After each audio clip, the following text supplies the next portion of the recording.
Hello, dear student. Today we are going to see science part first, lesson number 4th, effect of electric current.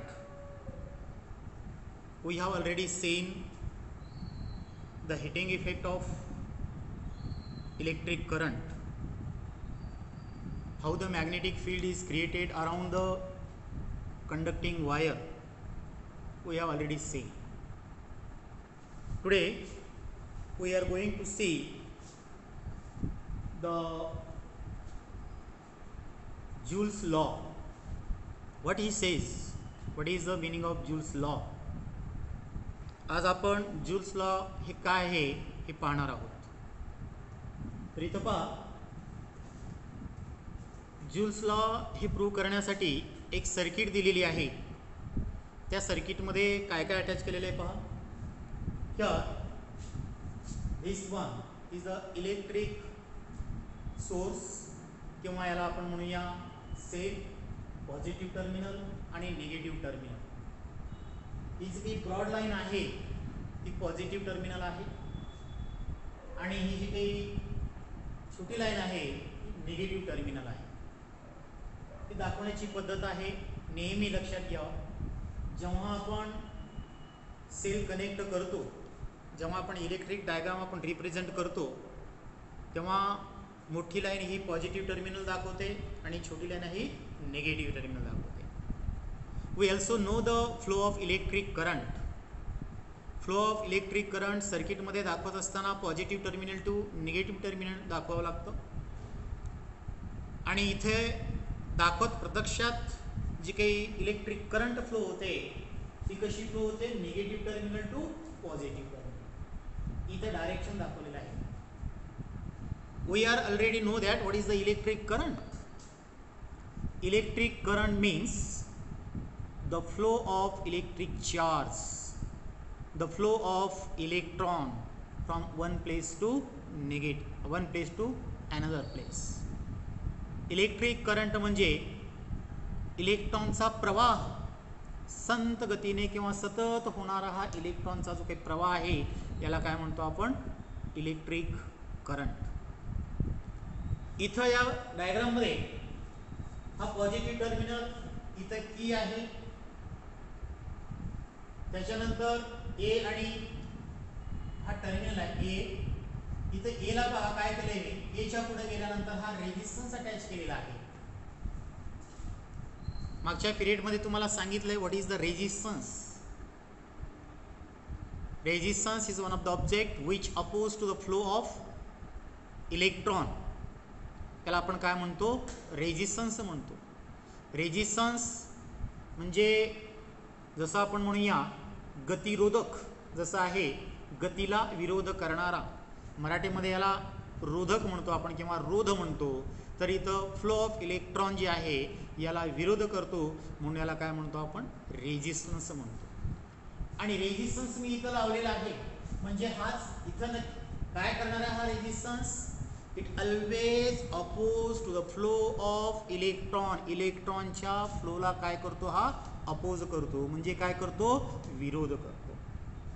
म्हणजे इथून electron जे आहे, electron इथून flow होतील, बरोबर आहे. आणि इथं या रेझिस्टन्स मध्ये जेव्हा ते एंट्री करतात, त्या एंट्री करत असताना त्या ठिकाणी काय होणार आहे, थोडंसं त्यांना अडथळा क्रिएट होणार आहे.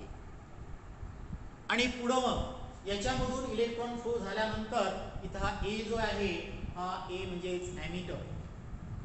ॲमीटरच्या सहाय्याने आपण करंट मोजतो. How much amount of current is flowing through this circuit, हे मेजर करण्यासाठी ॲमीटरचा वापर केलेला आहे. त्याच्यानंतर पुढं इथं आल्यानंतर तुझं काही टर्मिनल आहे, पॉझिटिव्ह टर्मिनल. ॲमीटरच्या जो आहे, ॲमीटरचा इकडचा हा पॉझिटिव्ह, ॲमीटरला सुद्धा पॉझिटिव्ह आणि निगेटिव्ह टर्मिनल असतात, लक्षात घ्या. आणि मग हे पॉझिटिव्ह टर्मिनलला आपण अटॅच केलं ॲमीटरच्या इकडची काय आहे, निगेटिव्ह टर्मिनल. फायनली सेफ्टी कुठं अटॅच केलेली आहे, निगेटिव्ह टर्मिनल. म्हणजे ही झाली पूर्णपणे एक सर्किट. आता काय करायचं याच्यामध्ये, जेव्हा आपण हा जो काही ही काही की आहे, की काय करायचं, ऑन करायचं.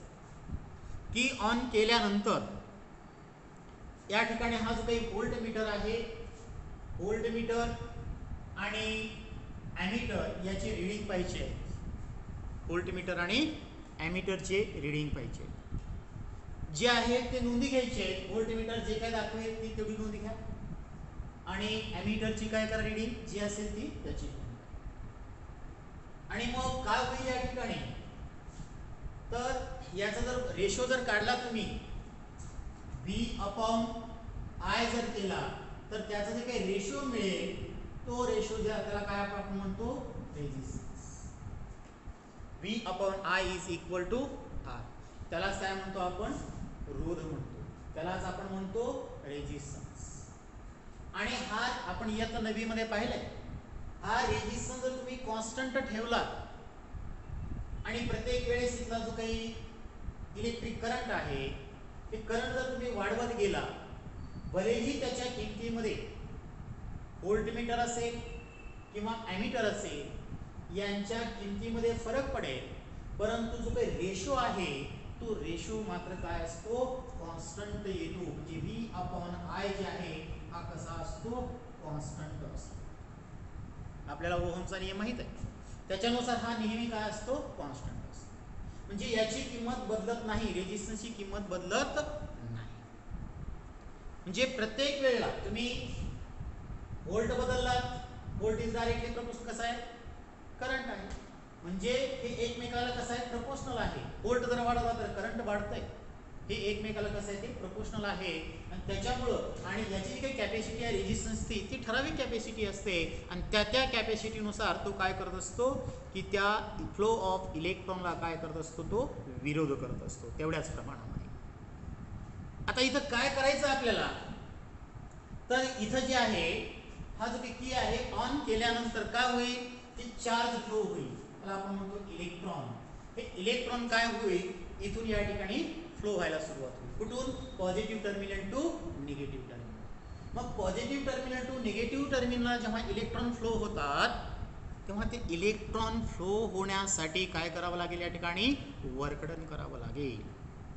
मग हा जो काही वर्कडन आहे वर्कडन किती असेल, समजा तुम्हाला Q एवढं चार्ज पाठवायचं आहे. Suppose you want to carry out Q amount of charge from positive terminal to negative terminal. म्हणजे Q एवढा हा चार्ज तुम्हाला काय करायचा आहे घेऊन जायचा आहे. कुठून from positive terminal to negative terminal. Positive terminal पासून निगेटिव्ह टर्मिनल कडे Q एवढा चार्ज घेऊन जात असताना काय करावं लागेल तुम्हाला वर्कडन करावं लागेल. आणि हा वर्कडन कसा असतो that is also depending upon the potential difference. हा पोटेन्शियल डिफरन्स वरती अवलंबून असतो. इथं पहा मग इलेक्ट्रिक पॉवर जे आहे व्हॉट इज द पॉवर. मागच्या प्रकरणामध्ये मी सांगितलंय इलेक्ट्रिकल पॉवर म्हणजे काय, the rate of work done, कार्य करण्याचा दर. लक्षात घ्या जेव्हा या ठिकाणी द रेट हा वर्ड येत असतो तेव्हा डिव्हायडेशन मध्ये टाइम येत असतो, बरोबर आहे. The rate of work done कार्य करण्याचा दर म्हणजेच काय या ठिकाणी पॉवर. म्हणून इलेक्ट्रिकल पॉवर याची पॉवर किती आहे हे काढायचं असेल तर काय होईल the energy and time required, how much work has done, किती कार्य केलेलं आहे कशासाठी to carry out the electron from positive terminal to negative टर्मिनलला. पॉझिटिव्ह टर्मिनल पासून निगेटिव्ह टर्मिनल पर्यंत इलेक्ट्रॉन म्हणजे चार्ज घेऊन जाण्यासाठी किती वर्क डन झालेलं आहे. आणि मग किती वर्क डन झालेलं आहे पहा, एनर्जी अपॉन टाइम रिक्वायर्ड. मी काय म्हणलं टाइम जे आहे पॉवर म्हणजेच काय the rate of work done. Sir तुम्ही तर इथं एनर्जी लिहिलं आहे, what is the work. Work done म्हणजे काय, if any object displays in the direction of the applied force, म्हणजे एखादी वस्तू जी आहे बलाच्या दिशेनं जर फोर्स ज्या दिशेने लावला त्या दिशेने जर फ्लो झाली तर काय म्हणतो आपण वर्क डन. तर इथं सुद्धा या ठिकाणी आणि किती असते ते वर्क डन, जेवढी एनर्जी तुमची खर्च झालेली आहे तेवढंच काय होत असते वर्क डन. आणि म्हणून इलेक्ट्रिकल पॉवर म्हणजे या ठिकाणी काय दिलंय एनर्जी, किती एनर्जी खर्च झाली आणि मग त्या एनर्जीला काय करायचं आपल्याला टाइमने काय करायचं आहे डिवायडेशन करायचं, म्हणजेच तुम्हाला काय मिळेल पॉवर मिळेल. ठीक आहे. मग P is equal to electrical power is equal to P, P या अक्षराने दाखवतात आणि एनर्जी किती खर्च झाली व्ही क्यू लक्षात घ्या W इज इक्वल काय W is equal to V Q म्हणजेच energy is equal potential difference आणि चार्ज या दोन्हीचा गुणाकार म्हणजे या ठिकाणी काय होईल वर्क समजा लक्षात घ्या क्यू चार्ज आहे समजा हे चार्ज तुम्हाला दुपटीने घेऊन जायचं असेल वर्क डन कसा असेल म्हणजेच या ठिकाणी इथं वर्क डन जे आहे work done is equal V Q आणि म्हणून P is equal to energy किती खर्च झालेली आहे जेवढं वर्क डन झालेलं आहे वर्क डन किती झालेलं आहे व्ही क्यू आपल्याला पॉवर काढायचं आहे म्हणजेच या ठिकाणी डिव्हायडेशन मध्ये काय आहे टाइम आहे म्हणजे पॉवर म्हणजे काय सांगितलं the rate of work done कार्य करण्याचा दर म्हणजेच आपल्याला काय मिळेल या ठिकाणी P is equal to V I इथं घ्या हे बघा Q upon T is equal I म्हणजेच charge divided by time charge divided by time charge divided by time जर केलं या ठिकाणी तर तुम्हाला काय मिळतंय करंट कारण का what is the current current म्हणजेच काय the flow of electron the flow of electron परंतु आपल्याला किती एका सेकंदामध्ये किती फ्लो होत आहे हे आपल्याला काढायचं तेच म्हणजेच काय current okay so P is equal to काय मिळेल आपल्याला बघा हे V ला V इथं ठेवलेलं आहे बरोबर आहे Q अपॉन T म्हणजेच काय आहे I आहे Q अपॉन T मीन्स म्हणजेच power is equal potential difference between the two terminals and amount of electric current या दोन्हीचा जर गुणाकार केला तर तुम्हाला काय मिळेल या ठिकाणी पॉवर पॉवर तुम्ही याही पद्धतीने काढू शकता लक्षात P is equal to V I किंवा इथं दिल्याप्रमाणे इलेक्ट्रिकल पॉवर म्हणजेच काय एनर्जी अपॉन टाइम हेच मी इथं लिहिलेलं आहे The heat produced in the resistance in time t will be आता बघा इथं काय केलं तुम्ही करंट ऑन केलेला आहे चार्ज फ्लो होतात आणि चार्ज मध्ये या ठिकाणी इलेक्ट्रिकल एनर्जी क्रिएट झालेली आहे आणि त्या इलेक्ट्रिकल एनर्जी मुळे काय होतं या ठिकाणी फ्लो झालेला आहे आणि ती एनर्जी कोण सप्लाय करतंय तर हे सोर्स काय करतात इलेक्ट्रिकल एनर्जी सप्लाय करतात पण ही एनर्जी घेऊन काय करतात इलेक्ट्रॉन पास होतात परंतु इथं जात असताना some amount of energy is utilized by the resistance मध्ये ऍज इट इज ते फ्लो होत नाही काही प्रमाणामध्ये तिथे एनर्जी का होते कारण का रेजिस्टन्स काय करत असतो इलेक्ट्रॉनला विरोध करत असतो म्हणून या ठिकाणी इलेक्ट्रॉनला काय होतंय विरोध होत असतो आणि मग इथं काय होईल जेव्हा एनर्जी आहे इलेक्ट्रॉन जेव्हा फ्लो होत असतात तेव्हा त्याच्यामध्ये आपण समजूया कायनेटिक एनर्जी आहे मग ही कायनेटिक एनर्जी इथून इलेक्ट्रॉन फ्लो होतात परंतु इथं आल्यानंतर काय होतं इलेक्ट्रॉनला विरोध होतो means kinetic energy is converted into heat energy कशामध्ये रूपांतर होतंय हीट मध्ये रूपांतर होतंय आणि म्हणून जर समजा तुम्ही जेवढं जास्त वेळ इलेक्ट्रिक करंट पाठवाल बरोबर आहे वेळ सांगतोय जेवढं जास्त वेळ इलेक्ट्रिक करंट पाठवाल तेवढं काय होईल या ठिकाणी हीट एनर्जी क्रिएट होईल इथं जी आहे जी काही एनर्जी क्रिएट होणार आहे ती काय होणार आहे हीट एनर्जी म्हणजे टाइम्स रिलेटेड आहे जास्त वेळ जर तुम्ही या ठिकाणी हीट करंट पास केला तर काय होईल जास्त हीट होईल बरोबर आणि म्हणून how much heat is produced in the resistance त्या रेजिस्टन्स मध्ये किती हीट क्रिएट होईल मग किती मग कशावरती डिपेंड आहे पॉवर आणि टाइम आणि म्हणून the heat produced in the resistance in time t will be h for heat जे वर्क डन झालंय हे पहा P into T काय होतं वर्क डनच आहे बरोबर म्हणजे ज्या ठिकाणी जे वर्क डन झालेले आहे ते वर्क कार्याचं रूपांतर कशामध्ये झालं आहे हीट मध्ये झालेलं आहे P h is equal to power into time मग आता h is equal power into time जर होत असेल तर P is equal काय फॉर्म्युला आहे P is equal to V आहे इथं तर आपण दिलेलं आहे P इज इक्वल टू काय V आहे याच्यामध्ये काय करू आपण या H बरोबर H इज इक्वल P ची किंमत काय आहे V आहे P ची किंमत आपण V आहे इथं पुट केली राहिले काय T ऍज इट इज घेतला मी बरोबर म्हणजेच आपल्याला H बरोबर जे काही हीट प्रोड्यूस होणार आहे याच्यामध्ये किती होईल H is equal to heat is equal किती कोणा बरोबर येईल potential difference amount of current passing through it and how much time the electric current passing through the circuit म्हणजे रेजिस्टन्स मध्ये म्हणजे H बरोबर VIT म्हणजे जी काही हीट क्रिएट होईल या रेजिस्टन्स मध्ये ती हीट किती असेल, पोटेन्शियल डिफरन्स, इलेक्ट्रिक करंट आणि टाइमचे रिलेटेड असेल. घरी आपण हे उदाहरण पाहतोय बा, जी काही शेगडी असते, पाणी गरम करण्यासाठी आपण शेगडी असेल किंवा हीटर असेल याचा आपण वापर करतो, किंवा इस्त्री असेल तर जास्त वेळ जर इस्त्री तुम्ही चालू ठेवली तर त्याच्यामध्ये निर्माण होणारी जी काही हीट आहे ती कोणाशी डिपेंड असते, व्होल्ट, इलेक्ट्रिक करंट आणि टाइम. कधी कधी व्होल्ट जर कमी असेल तर इस्त्री गरम होत नाही किंवा प्रॉपर वर्किंग करत नाहीये. म्हणजेच काय, हीट कशावरती डिपेंड आहे, VIT वरती डिपेंड. पण याच्यावरतीच डिपेंड आहे का, मग या रेजिस्टन्स वरती डिपेंड नाही का. तर पुढे पहा, according to Ohm's law. Ohm's law काय म्हणतोय, इथं लिहिले पहा, V/I is equal to R. म्हणजे या ठिकाणी V बरोबर काय असेल, V बरोबर IR. हे बघा, V बरोबर काय होईल, IR. आणि हे IR जे आहे, V is equal to IR. Now put this V value here in this formula. मग काय होईल, H बरोबर हीट किती प्रोड्यूस व्हायले, H is equal to V ची किंमत काय घेतली आपण, IR. मी IR इथं पुट केलेला आहे. त्याच्यानंतर I ॲज इट इज आहे, T ॲज इट इज आहे. म्हणजे काय झालं फॉर्म्युला बघा, फॉर्म्युला या ठिकाणी होतोय I काय झालं, I² R ला R बरोबर आहे आणि T म्हणजे I² RT. म्हणजे जी काही हीट क्रिएट होते या रेजिस्टन्स मध्ये, जी हीट प्रोड्यूस होते ती हीट किती असते, तर I² करंटचा स्क्वेअर, रेजिस्टन्स आणि टाइम याच्यावरती काय होत असते, ती हीट डिपेंड असते. यालाच आपण म्हणतो joules law. This H is equal I² RT is called joules law of heating.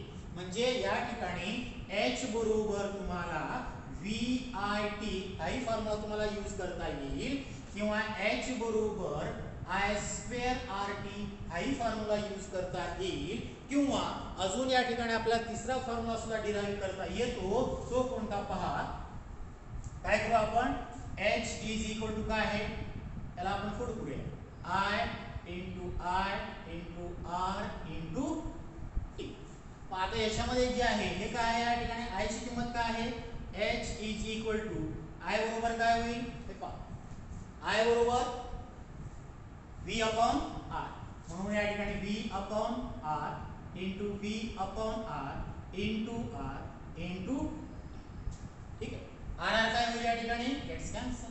म्हणजे काय मिळालं, H is equal to VV चा स्क्वेअर झाला अपॉन R इंटू T. म्हणजे H बरोबर V² into T upon R. हाही फॉर्म्युला आपल्याला मिळतोय. आणि म्हणजे एखादं उदाहरण जर सोडवायचं असेल तर बऱ्याच वेळेस मुलं काय करतात की या ठिकाणी फॉर्म्युला वापरत असताना फक्त ठराविकच फॉर्म्युल्याचा वापर करतात, की इथं H बरोबर VIT, H is equal to I² RT आणि H बरोबर V² T अपॉन R. म्हणजे हे जे आहे ते या ठिकाणी joules law of heating effect हे दाखवतात. म्हणजे एखादं जर उदाहरण सोडवायचं असेल तुम्हाला तर ते सोडवण्यासाठी तुम्हाला H बरोबर VIT चा वापर करता येईल, किंवा या ठिकाणी I² RT चा वापर करता येईल, किंवा H बरोबर V² T अपॉन R याचाही वापर करता येईल. यालाच आपण म्हणतो heating effect of Joule's law. त्याच्यानंतर unit of electrical power. Unit of electrical power आपण काय करूया हे तर तुम्हाला कळलं. आता या ठिकाणी पुढे पाहायचं आहे आपल्याला, what is the unit of electrical power. पॉवरचे या ठिकाणी युनिट काय असेल. परवा मागे जे या ठिकाणी आपण झूम मीटिंग वरती, झूम या ऍप वरती आपण काय घेतलं होतं, जो काही मागचा पिरियड झालेला आहे त्या पिरियड मध्ये मी सांगितलेलं होतं की या ठिकाणी युनिट जे आहे, युनिट काय आहे, वॅट आहे. तो कसा या ठिकाणी पहा, हियर युनिट ऑफ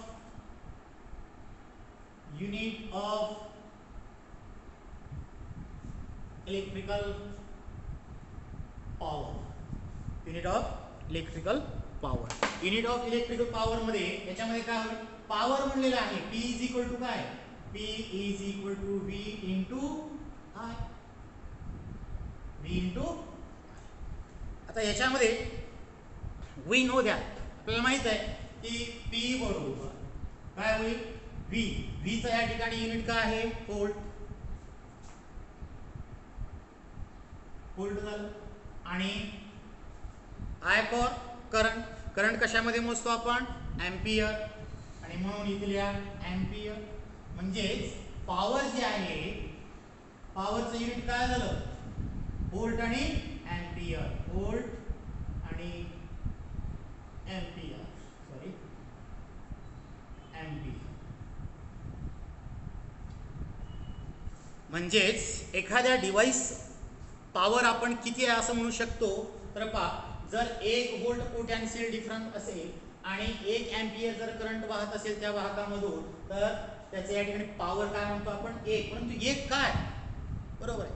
मग आता याला काय करू आपण, पुढे अजून सिम्प्लिफाय करूया. या ठिकाणी इथं पहा, व्होल्ट जे आहे, व्होल्टला आपण सिम्प्लिफाय करणार आहोत आणि एम्पियरला सुद्धा. व्होल्ट काय, व्होल्ट इज इक्वल, व्होल्ट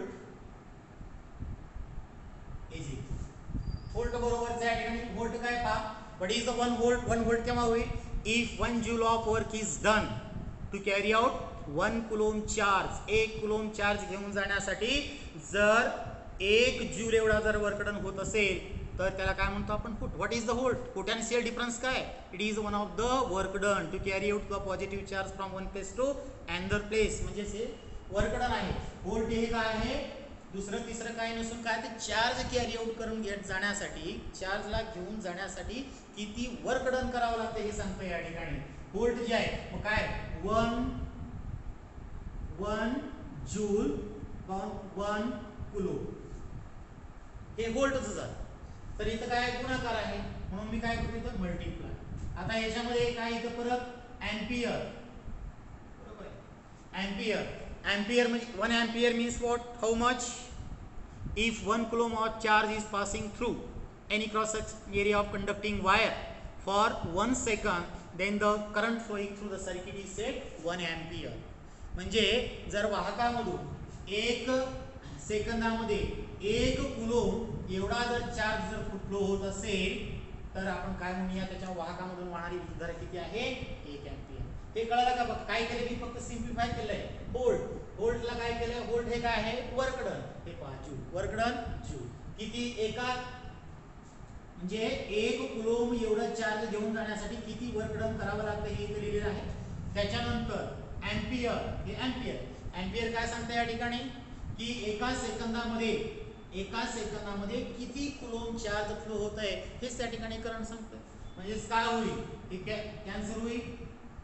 म्हणजेच इथं काय मिळालं तुम्हाला, पॉवर इज इक्वल 1 म्हणजे जूल पर सेकंड. काय मिळालं, power is equal joule per second.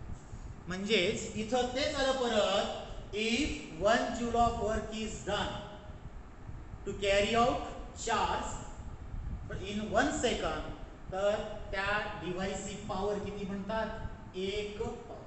आता यालाच काय म्हणतो आपण, 1 वॅट. यालाच आपण म्हणतोय वॅट. जेम्स वॅट नावाच्या काही शास्त्रज्ञाच्या स्मरणार्थ आपण त्याला युनिट दिलेला आहे वॅट. 1 वॅट म्हणजे याच्यावरून आपल्याला वॅटची व्याख्या करता येईल. 1 जूल जर वर्क डन होत असेल, एका सेकंदामध्ये 1 जूल जर वर्क डन होत असेल तर त्या डिव्हाइसची पॉवर किती आहे असं म्हणतात, 1 वॅट आहे असं म्हणतात. सो त्याच्यानंतर ह्याच्यामध्ये परत thus the unit of electrical power is, thus the unit of electrical power is watt. हे काय झालं, वॅट. बऱ्याच वेळेस काय करतात, आता या ठिकाणी किलोवॅटचाही या ठिकाणी युनिट येतोय, कारण the unit of electrical power 1 watt is very small, hence 1000 watt is equivalent to 1 kilowatt. आणि हे जे काही 1 वॅट जे आहे हा युनिट खूप छोटा आहे, म्हणून काय करतात या ठिकाणी पॉवरचं जे काही युनिट आहे ते थोडंसं या ठिकाणी मोठं वापरतात. कोणता युनिट? पॉवरचं युनिट या ठिकाणी P इज इक्वल या ठिकाणी वॅट न वापरता किलोवॅट 1000 वॅट 1000 वॅट म्हणजेच 1000 वॅट हे पुन्हा एवढं आहे is equal 1 kilo watt. 1000 watt म्हणजेच किती? 1 kilo watt. Here in the if 1 kilowatt work is done or if 1 kilowatt power is used for 1 hour, जर 1 किलोवॅट एवढी पॉवर जर एका तासासाठी जर वापरत असेल तर याला आपण म्हणूया 1 किलोवॅट इंटू 1 आवर. 1 आवर म्हणजे एका तासामध्ये पहा एका तासामध्ये जर 1 किलोवॅट एवढी एनर्जी जर तुम्ही वापरत असाल तर किती वॅट हे खर्च झालं? वॅट मध्ये आपल्याला रूपांतर करायचं आहे. 1 किलोवॅट म्हणजे काय? 1000 वॅट, बरोबर आहे. आणि 1 आवर म्हणजे किती सेकंद? 3600. आणि याला जर सिम्प्लिफाय केला तर किती मिळेल? 3.6 into 10⁶ joule watt times second म्हणजे यालाच आपण म्हणतो 1 युनिट जळाला म्हणून म्हणतो. घरामध्ये जे काही लाईट बिल वरती 1 युनिट वगैरे सांगतात ते दुसरं तिसरं काही नसून काय हे आणि म्हणजेच यालाच काय म्हणतो 3.6 into 10⁶ वॅट पर सेकंद. यालाच काय म्हणले आपण? जूल्स. किती जूल वर्क डन झालेले या ठिकाणी?